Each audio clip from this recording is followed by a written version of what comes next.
I've decided to purchase the luxury car from you, Tiffany, my father said warmly, his tone both practical and affectionate. Honestly, an ordinary person like me doesn't need such extravagance. But your mother and I have been talking about getting a new car. This one might be just the right fit for us. Hearing his words, I felt a swirl of emotions, gratitude, guilt, and relief all at once. That car had been a gift from my parents, something they had chosen so thoughtfully to make my life easier. But since marrying Peter, things had taken a strange turn. He had become more self-centered, his eyes lingering far too often on the upscale car as though it belonged to him. At first, I brushed off his remarks about how wasteful it was for me to drive such a vehicle, but deep down, I knew he coveted it.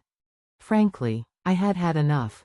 My name is Tiffany, I'm 28 years old, and I met Peter back in college. We've been married for 3 years now, though sometimes it feels like an eternity. Peter was always the social butterfly, outgoing, charming, well-liked by everyone he met. I was the opposite, introverted, quiet, reserved. I had only a handful of close friends, while Peter seemed to draw people to him effortlessly. Our relationship began almost by chance. We bonded during long study sessions, shared notes, and laughed over our professors' quirks. I still remember the day he asked me out. I was so surprised, so thrilled, that I agreed immediately. From that moment, we became inseparable. Peter had a charisma I couldn't ignore. He was fun, witty, and ambitious. His dedication to his studies impressed me, and even though he had plenty of friends, many of them stylish, beautiful women, I convinced myself that he saw something special in me. I clung to that hope, though insecurity often gnawed at me. Once, early in our relationship, I nervously asked him if he really thought I was the right one for him. He seemed puzzled, almost annoyed, by the question. Why would you even ask that? He said, frowning. After a pause, he shrugged and added, I just feel comfortable with you. It wasn't the heartfelt declaration I had been yearning for, and when his phone buzzed, he quickly turned his attention to it, leaving me to sit there in silence, my doubts unspoken. I apologized for bringing it up, though the unease never left me. Still, life carried us forward. We graduated, got married, and moved into a condo together. I found a stable job in a company, while Peter pursued graduate school and juggled part-time work. On the surface, everything looked fine. Beneath it, however, cracks were forming. Peter contributed little financially. When I gently suggested that it might help if he put more of his earnings toward our expenses, he brushed it off with a smirk. Didn't you say you'd take care of the living costs when we moved in, Tiffany? Besides, I'm working hard toward my career. You wouldn't understand.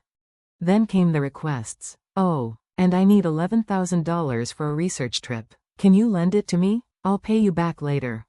It wasn't just once. It became a pattern. Peter needed money for research, for social events, for this or that, and every time, I caved, convincing myself it was just temporary. But the more I gave, the more distant he grew. Nights would pass with him out late, his phone calls unanswered, his meals left cold on the table, and yet, whenever he returned, he had a way of disarming me. Hey, Tiffany, didn't you say you wanted to go somewhere? Let's take a day off tomorrow. Or he'd taste my cooking, smile, and say, this is delicious, you're amazing. Those fleeting moments of tenderness kept me tethered, though I knew they weren't enough. The loneliness grew unbearable. I couldn't tell my parents. I didn't want to disappoint them, didn't want them to think their daughter had made a mistake. They had always been my role models. They met in college, just like Peter and I, and built a life rooted in respect and love. My father had worked tirelessly to climb the corporate ladder, while my mother had followed her passion for cooking, eventually teaching culinary classes. Together, they embodied the kind of partnership I had dreamed of having. But mine was far from it. When I visited them one weekend, they welcomed me with warm smiles and a homemade feast. During dinner, my father casually mentioned that Aunt Lori had visited recently. She wanted to see you, he said with a fond smile. Aunt Lori, my mother's younger sister, was everything I admired: ambitious, independent, stylish. She never married, insisting she was too busy chasing her own dreams. Before Peter, I had always confided in her. She was more like an older sister than an aunt, someone I could trust with my secrets. I realized how much I missed her. A few days later, we met at a cafe. She was radiant, dressed impeccably as always. Looking me over, she smiled knowingly. Marriage is just the beginning. Tiffany, don't forget to take care of yourself, inside and out. Confidence comes from how you feel in your own skin. Her words pierced me. I realized how much I had neglected myself. Too caught up in managing Peter's moods and our fragile marriage, I admitted to Lori how distant I felt, how lonely I had become. She listened without judgment, her eyes full of quiet understanding. I suppose you haven't told your parents any of this, have you? She asked gently. No, I confessed. I don't want them to worry. I thought I should handle it on my own. She nodded, respecting my decision. Then promise me this, if you ever need help, call me first. I'll be there for you, Tiffany, no matter what. Her reassurance gave me strength. For the first time in months, I didn't feel entirely alone. A month later, my mother phoned casually. When you have time, could you come over? It's nothing urgent. The next day, I drove over. As I pulled into the driveway, my eyes widened. A sleek new car gleamed under the sunlight. Dad, is this new? Did you just get it? Can I take it for a spin? I laughed, admiring the luxurious design.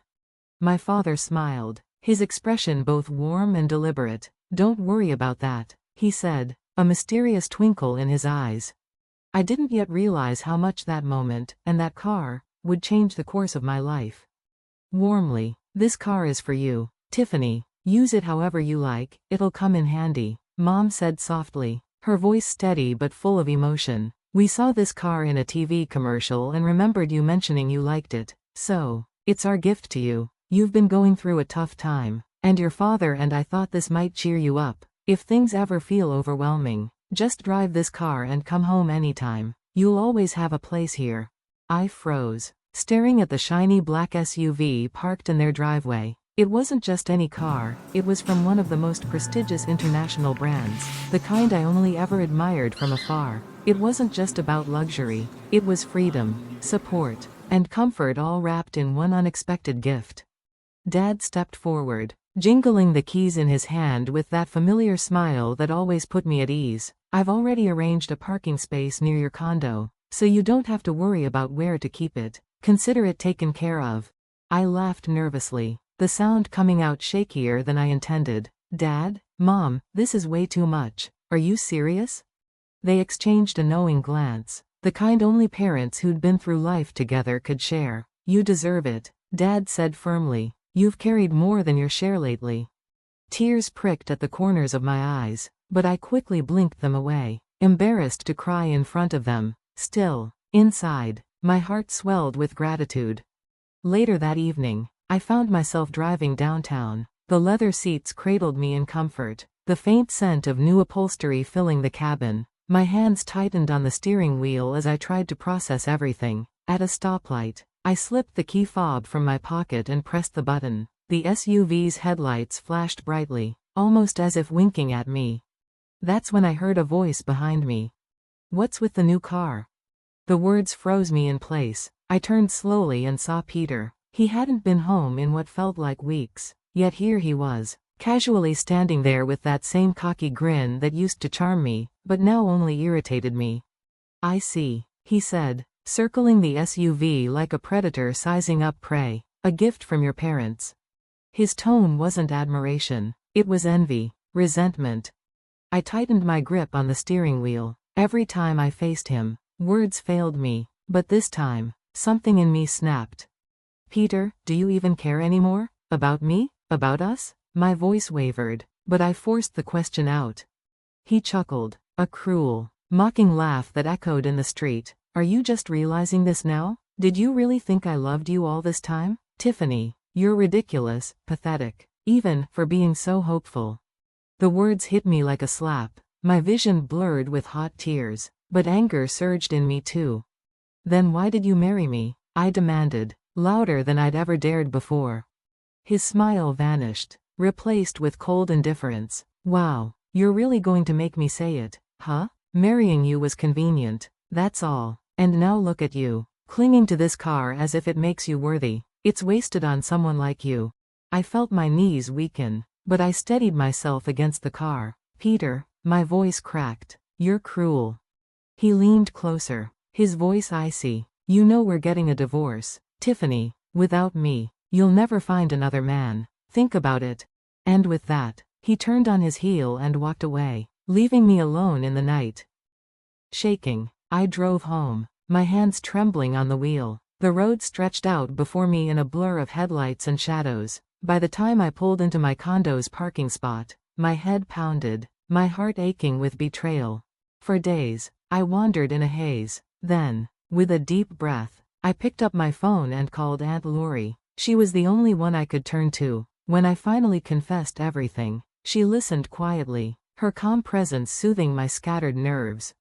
After much reflection, I agreed to the divorce. I moved back in with my parents, who welcomed me with open arms. For a short while, peace returned, meals together, laughter in the living room, the comfort of home. But peace never lasts long. One afternoon, Peter showed up uninvited, this time with his parents in tow. They filled the living room with their stiff, judgmental presence. We're here to discuss our son's divorce, Peter's father declared, his voice heavy with authority. The air grew tense. I sat upright, my hands clenched in my lap. If you don't agree to the divorce, I said firmly, I'll use my connections at the university to make sure Peter's future collapses. It wouldn't be difficult for me to file a formal complaint. His reputation would shatter. Peter's eyes widened. He had never seen this side of me before.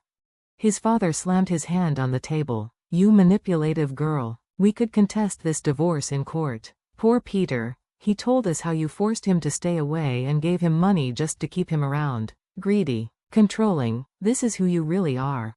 His mother joined in, glaring at me. If you want this to end peacefully, Tiffany, you should apologize. Give up the car you've been flaunting, and maybe we'll reconsider. Before I could respond, the doorbell rang. Mom opened the door, and Aunt Lori walked in, her heels clicking confidently against the floor. Sorry I'm late, she said smoothly. What did I miss? Peter's mother's eyes widened. You again? Why are you here? This is family business. Exactly, Lori said coolly, setting her handbag down. And Tiffany is my family. With deliberate calm, she reached into her bag and pulled out a folder. She placed it on the table with a soft thud. I hired a private investigator. These are the results. Peter has been cheating on Tiffany with multiple women. That's why he was never home. That's why he asked her for money. Gasps filled the room. Peter stammered. That's not how it was. Tiffany, tell them, we spent time together. Remember? Trips, dinners. Enough. Lori cut in. She flipped through the papers, revealing photographs and hotel receipts. And that's not all. William, your father, was also seen with another woman at a hotel. I had the detective check. The evidence is all here. The room exploded. Peter's mother turned on her husband, her face pale with shock. William, is this true? William tried to snatch the documents away, but she pulled back, trembling with rage. You betrayed me too. The car, you wanted it for her, didn't you? She stormed out in tears, William chasing after her, stammering excuses. Peter, pale and stunned, scrambled after them. Wait, what about me? The house fell silent. Aunt Lori calmly closed the folder, slid it back into her bag, and turned to me with a faint smile. Well, that was easier than expected. She winked, as if to say, you're free now. The months that followed were a whirlwind of healing. Aunt Lori took me under her wing, guiding me through self-care, confidence, and rediscovery. Shopping trips, lunches, laughter. I soaked it all in, slowly transforming. A year later, I enrolled in graduate school. I walked across campus with my head held high, no longer the timid Tiffany Peter once knew. One afternoon, at a busy intersection, a voice called out, Tiffany? I turned, and there was Peter. His once bright eyes were sunken, his clothes worn, his charm gone. You've changed, he said softly, almost to himself. You look different. Before I could respond, another voice cut in. Sorry to keep you waiting. Ready to go? It was Kevin, the man I had been seeing. He smiled at me warmly, his presence steady and reassuring. A small group of women passing by whispered to each other, wow, he's handsome. Is he a model? Peter stared, speechless. Kevin gave him a polite nod. Old friend? Just someone from the past, I said firmly, slipping my hand into Kevin's. Together, we crossed the street. I didn't look back once.